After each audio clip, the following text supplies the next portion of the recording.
அவுலியாக்கள், அந்த நாதாக்கள், வலிமார்கள் அத்தனை பேர்களுமே இன்றைக்கு உயிரோடு தான் இருக்கிறார்கள். அதற்கு நபி வழிகளிலே ஆதாரம் இருக்கிறது என்றெல்லாம் சில செய்திகளை சொன்னார். அதுல ஒரு கதை தான் இப்ப நான் சொல்லக்கூடிய ஒன்று. உமர் ரலியல்லாஹு அன்ஹு அவர்களுடைய ஆட்சி காலத்துல மிக கடுமையான ஒரு பஞ்சம் ஏற்படுகிறது. மழை இல்லாமல் மக்கள் எல்லாம் தத்தளித்துக் கொண்டே இருக்கிறார்கள். அந்த நேரத்தில் ஒரு மனிதர் நபி அவர்களுடைய கபருக்கு வருகிறார். வந்து அவர் கேட்கிறார், யா ரசூலல்லாஹ் இஸ்தஸ்கீ லி உம்மத்திக ஃபஇன்னஹும் கத் ஹலகு.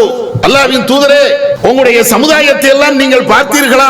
மழை தண்ணி இல்லாமல் வறுமையில அவர்கள் அழிந்து கொண்டு இருக்கிறார்களே, எவ்வளவு மோசமான ஒரு நிலை அப்படின்னு சொல்லி கபர் இடத்துல அவர் பேசுகிறார். நபிகள் நாயகம் ஸல்லல்லாஹு அலைஹி வஸல்லம் அவர்கள் இவருடைய கனவுல அதுக்கு பின்னால வராங்களாம். இப்போ உமருடைய ஆட்சி இருக்கிறது, நீ உமர்ட்ட போ, நான் சலாம் சொன்னதாக அவர்ட்ட நீ போய் சொல்லு, அவர் நல்ல ஆட்சிகளை எல்லாம் செய்கிறார் அப்படின்னு சொல்லிட்டு அவர்ட்ட போய் சொல்லு, அதுக்கு பின்னால அவங்களுக்கு மழை தான் பொழியும். இந்த கதையை சொல்லிட்டு நபிகள் நாயகம் ஸல்லல்லாஹு அலைஹி வஸல்லம் அவர்கள் மன்னரையில உயிரோடு இருப்பதனால தானே அவர் போய் ரசூலாட்ட போய் கேட்கிறார். இந்த செய்தி நபியுடைய காலத்தில் நடந்தது அல்ல, ஹதீஸும் அல்ல, பின்னாலில் நடந்தது என்று சொல்கிறார்கள். பின்னால் நடந்தது என்று சொன்னாலும் கூட இதனுடைய அறிவிப்பாளர் வரிசை எதுவுமே சரியில்லை. இப்படி ஒரு கதை. ஆனா ஓம்பாவம் மன்னிக்கணும்னா நீ நல்ல அமல் செய், நாம செய்துவிட்ட நல்ல அமலை காட்டி இறைவிடத்தில் கோரிக்கை வைக்கலாம்.